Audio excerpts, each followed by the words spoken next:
एक वक्त का किस्सा है। श्याम नगर गांव में एक फैमिली रहती थी जिसमें बिट्टू, उसका भाई मीठा और उनका बाप रहता था। उनका बाप बहुत अच्छा इंसान था। उसने अपने दोनों बेटों को अलग अलग घर लेकर दिया था ताकि दोनों की लड़ाई ना हो। मीठा अपनी बीवी नसीबो कैंची के साथ और बिट्टू अपनी बीवी छम्मो के साथ रहता था। एक दिन बिट्टू अपने बाप के साथ बैठा होता है कि मीठा वहाँ आता है। अब्बू जान, मेरे हिस्से के मकान की बहुत अच्छी कीमत मिल रही है, सोच रहा हूँ मैं इसे बेच दूँ। बेटा तू पागल तो नहीं हो गया? इतनी मेहनत करके मैंने ये मकान बनाया है तुम दोनों के लिए और तू इसे बेचने की बात कर रहा है? नहीं नहीं, मेरे जीते हुए तू इसे नहीं बेच सकता।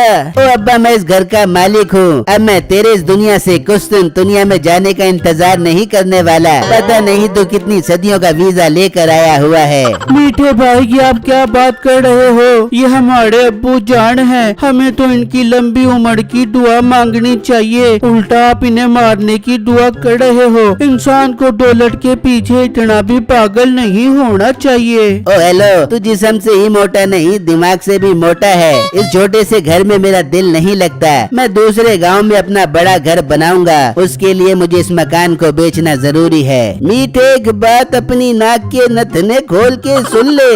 नाक के नथनों से कौन बात सुनता है? कान खोल के सुनता है। अब्बा, पहले तो तू अपनी जगह ठीक कर। मैं ठीक ही जगह की बात कर रहा हूँ, क्योंकि कान से सुनी हुई बात तो तुझे समझ नहीं आती। हो सकता है नाक के नथनों से बात तेरे दिमाग में चली जाए। घर तेरा है लेकिन कागजात तो मेरे पास है और मरने तक मैं तुझे नहीं देने वाला। चल तू निकल जा यहाँ से। मीठा गुस्से में वहाँ से चला जाता है और अपने कमरे में आ जाता है। हाँ मीठे, हो गई तेरी तसल्ली? क्या कह रहा था तेरा बाप?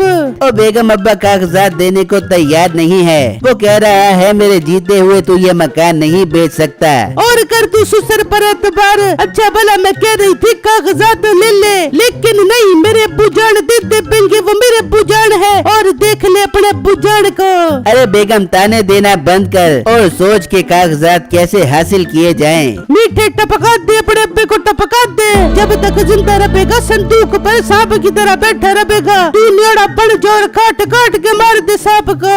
बेगम, बात तो तू बिल्कुल ठीक कर रही है, मगर अब्बे को टपकाए कैसे? मीठे, ये कौन सा मसला है? ये काम तो तू मुझ पर छोड़ दे और मेरा कमाल देखता जा। फिर नसीबो चाय में जहर डालकर अपने ससुर के पास जाती है। ये लो ससुर जी, मैं आपके लिए चाय बना कर लाई हूँ, घटाघटी से पी जाबो। खैर तो है बेटा, आज तुझे मेरा ख्याल कैसे आ गया जो तू मेरे लिए चाय बना लाई? पहले तो तुम मुझे घूंट पानी का भी नहीं पिलाती। अरे ससुर जी, अब मुझे अकल आ गई है कि बड़ों की खिदमत करने से बहुत सवाब होता है, इसलिए मैं रोज आपके लिए चाय बना के लेके आऊंगी। जीती रह मेरी बेटी, जीती रह। तू चाय यहाँ रख दे, मैं पी लूँगा। नसीबो चाय वहाँ रख कर चली जाती है। कुछ देर बाद वो चाय उठाकर पी लेता है तो थोड़ी देर बाद ही उसे अपनी तबीयत खराब महसूस होना शुरू हो जाती है। हाय, ये मुझे क्या हो रहा है? हाय, मेरा दिल बंद हो रहा है। चाय में जहर इतनी तेजी से असर करता है कि उसका इंतकाल हो जाता है। नसीबो हंसती हुई वहाँ आती है और शोर मचा देती है। हाय बेटे, देख ससुर जी को क्या गया, जल्दी आ जा, बोई ने अस्पताल ले जा।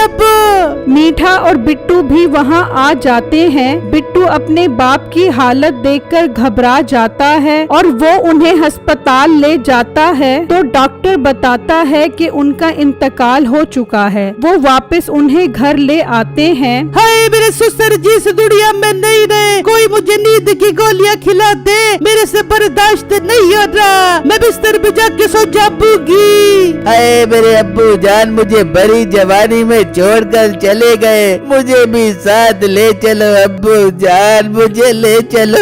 उनके घर में रोना धोना लग जाता है। फिर वो उन्हें दफनाने ले जाते हैं। फिर जब शाम होती है तो मीठा मकान के कागजात लेकर चला जाता है जिसमें बिट्टू के घर के भी कागजात होते हैं। वो अगली सुबह दोनों मकान का सौदा कर देता है और नसीबों के साथ वहाँ से चला जाता है। शाम में जब बिट्टू वापस आता है तो वो वहाँ दूसरे चेहरे देखकर परेशान हो जाता है। भाई आप लोग कौन हो और हमारे घर पर क्या कर रहे हो? कौन सा तुम्हारा घर? ये दोनों घर मैंने मीठे से खरीद लिए हैं। वो ये मकान बेचकर कुम्हार वाली पुल के सामने वाले मकान में शिफ्ट हो गया है। अरे भाई ये आप क्या कह रहे हो? वो मेरे हिस्से का मकान कैसे बेच सकता है? वो तो मेरे नाम पर है। अब ये तुम्हारे नाम पर था या किसी और के नाम पर? वो मुझे बेच गया है। अब इससे तुम्हारा कोई वास्ता नहीं। बेहतर होगा तुम यहाँ से चले जाओ। बिट्टू बहुत परेशान हो जाता है और वहाँ से चला जाता है। ये मीठे भाई ने मेरे साथ बहुत बड़ा धोखा किया है। इन्होंने मेरा मकान भी बेच दिया। ये भी नहीं सोचा कि मैं उनका छोटा भाई हूँ। कैसे जिंदगी गुजारूंगा? बिट्टू उदास अपने दोस्त के पास पहुँचता है। क्या हुआ बिट्टू, तुम इतना परेशान क्यों हो? बिट्टू उसे सारी बातें बता देता है जिसे सुनकर उसे बहुत दुख होता है। बिट्टू ये तुम्हारे भाई ने तुम्हारे साथ बहुत बड़ा धोखा किया है। तुम्हें उसे कभी माफ नहीं करना चाहिए। यार मैं उसे कभी माफ नहीं करूँगा। मुझे तो लगता है अब्बू को भी इन्होंने मारा है। मैं उससे जुल्म का इंतकाम लेना चाहता हूँ। पर बिट्टू तुम कैसे इंतकाम लोगे? वो तो बहुत तेज और लालची है। लालची लोग ही तो फंसते हैं। यार मेरे जहन में एक बहुत अच्छा प्लान है। अगर तुम मेरा साथ दो तो हम दोनों मिलकर उसे उसके अंजाम तक पहुंचा सकते हैं। बिट्टू तू मेरा दोस्त है, मैं तेरा पूरा साथ देने के लिए तैयार हूँ। बता मुझे क्या करना है। फिर बिट्टू उसे एक बहुत ही अच्छी तरकीब बताता है जो उसके दोस्त को बहुत पसंद आती है। अरे बिट्टू जैसा तू कहता है मैं वैसा करने के लिए तैयार हूँ। वो बहुत लालची है, जरूर फंसेगा। फिर जब अगला दिन निकलता है तो वो एक टोकरी में नायाब काले तीतर रख कर ले जाता है और मीठे के घर के पास से गुजरता है। आ जाओ ले लो मुर्गिया ले लो। इनका गोश्त खाओगे तो याद करते रह जाओगे। मीठा जब ये आवाज सुनता है तो कहता है, अरे बेगम आज मैं बहुत खुश हूँ। चल तुझे इन नस्ली मुर्गियों का गोश्त खिलाता हूँ। मीठा घर के बाहर आता है। ओ भाई यहाँ आ, दिखा कौन सी मुर्गियाँ बेच रहा है तू? वो टोकरी को नीचे करता है तो मीठा देखकर हैरान रह जाता है कि उसमें नायाब किस्म के तीतर होते हैं। ये तू कौन सी मुर्गियाँ बेच रहा है? क्यों भाई आपको पसंद नहीं आई? अच्छा चलो मैं आपको इनका रेट कम कर देता हूँ। वैसे तो एक मुर्गी 100 रुपए की है, आप मुझे एक मुर्गी के 50 रुपए दे देना। मीठा ये सुनकर सोचता है, अरे ये तो लगता है बहुत बड़ा बेवकूफ है जो इतने नायाब काले तीतरों को मुर्गी समझकर बेच रहा है। इससे ये सारे काले तीतर हथिया लेता हूँ। क्या सोच रहे हो भाई? कुछ खास नहीं। हाँ ये मुर्गियाँ मुझे 50 रुपए में वारे में हैं। तुम मुझे ये सारी मुर्गियाँ 50 रुपए के हिसाब से दे दो। मीठा उससे वो सारे तीतर लेकर अंदर चला जाता है। अरे बेगम देख, एक बेवकूफ आया था। इन नायाब काले तीतरों को मुर्गी कह रहा था। सिर्फ 50 रुपए के हिसाब से मैंने उससे ये सारे काले तीतर खरीद लिए। बेगम एक तीतर 10,000 रुपए से कम का नहीं है। अरे मिठे वह बड़ा कोई बेवकूफ था जो तुझे इतने महंगे तीतरों को मुर्गियाँ समझ के बेच गया। हाँ बेगम होते हैं कुछ बेवकूफ लोग जो ऐसे काम करते हैं। खैर बेगम मैं इन तीतरों को बाजार में बेच कर आता हूँ। मीठा वो तीतर बेचने के लिए निकल जाता है और वहाँ बिट्टू का दोस्त उसके पास पहुँचता है और उसे बताता है कि उसने वो तीतर मीठे को बेच दिए हैं। बहुत अच्छा किया तुमने। अब वो समझ रहा होगा कि तुम बहुत बड़े बेवकूफ हो। पर बिट्टू ऐसा करने से क्या फायदा होगा? उल्टा नुकसान हो गया है अपना। यार तुम्हें समझ आ जाएगी, थोड़ा सब्र करो। अब कल तुम वहाँ मोड़ लेकर जाओ और उसे कहो कि मैं कबूतर लेकर आया हूँ। ठीक है बिट्टू मैं ऐसा ही करूँगा। फिर जब अगला दिन निकलता है तो वो 2 मोर लेकर जाता है और आवाज लगाता है, कबूतर ले लो कबूतरों, सस्ते सस्ते प्यारे प्यारे कबूतर ले लो। ले बेगम आज वो बगलोल फिर आ गया है। देखता हूँ उसके कबूतर कैसे हैं। मीठा जब बाहर आकर देखता है तो हैरान रह जाता है कि वो तो बहुत महंगे मोर होते हैं। उसे और बेवकूफ बनाकर वो मोर हथियाने की कोशिश कोशिश करता है। अरे भाई ये दोनों कबूतर तो काफी बीमार लग रहे हैं। देखिए भाई ये तो बहुत अच्छी नस्ल के कबूतर है और बीमार बिल्कुल भी नहीं है। अच्छा ये छोड़ो, बताओ कितने के दोगे ये कबूतर? भाई 500 रुपए दो और दोनों कबूतर ले लो। मीठा तो दिल ही दिल में बहुत खुश हो रहा होता है कि ये बेवकूफ तो उसे बहुत फायदे पहुंचा रहा है। वो उससे दोनों मोर लेकर अंदर चला जाता है और नसीबो और मीठा उसकी बेवकूफी पर बहुत हंसते हैं। वहाँ वो बिट्टू के पास पहुँचता है और उसे बताता है कि वो मीठे को दोनों मोर भी बेच आया है। ये हुई ना बात। अब मीठे को मुकम्मल यकीन आ गया होगा कि तुम बहुत बड़े बेवकूफ हो। अब टाइम आ गया है उसे बेवकूफ बनाने का।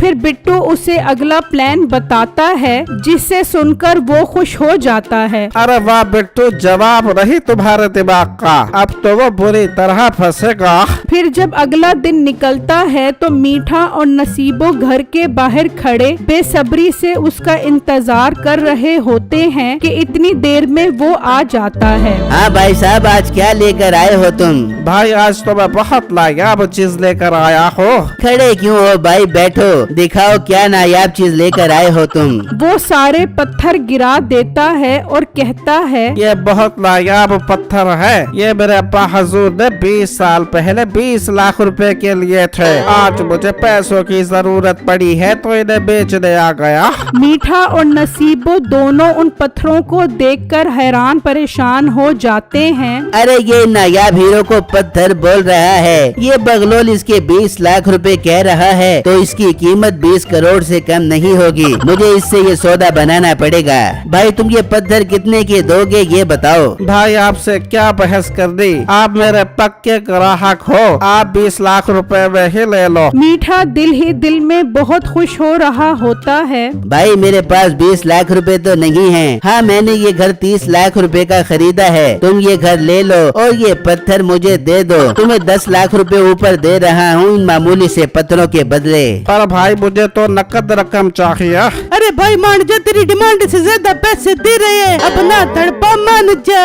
अच्छा अगर आप इतना इसरार कर रहे हो तो ठीक है, मकान के कागजात दो और ये पत्थर ले लो।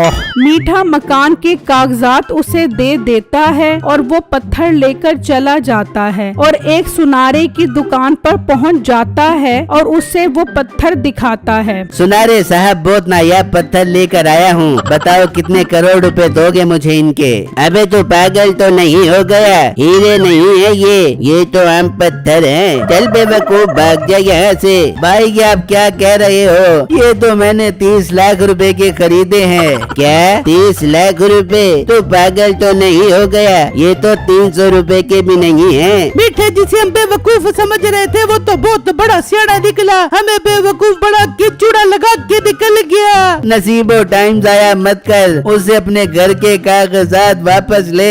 वो दोनों घर पहुंचते हैं। ओए बाहर निकल हमारे घर से, हमें नकली हीरे बेचे हैं तूने। तो अंदर से बिट्टू और उसका दोस्त निकलते हैं। बिट्टू मेरे भाई तुम यहाँ क्या कर रहे हो? मीठे मुझे भाई कहने की जरूरत नहीं है, ये मेरा दोस्त है और ये सब इसने मेरे कहने पर किया है। तुमने मेरे हिस्से का मकान भी बेच दिया और मुझे बेआसरा छोड़ दिया और अब्बू जान को भी तुमने ही मारा है। तुम्हारे साथ बहुत अच्छा हुआ। बिट्टू मेरे भाई मुझे माफ कर दो, मेरे पास कोई ठिकाना नहीं है, मुझे मेरा घर वापस कर दो। दफा हो जाओ यहाँ से, अब तुम दोनों अपनी शक्ल मुझे कभी मत दिखाना, तुम दोनों की यही सजा है। मीठे को उसके किए की बहुत अच्छी सजा मिलती है कि सब कुछ उसके हाथ से निकल जाता है।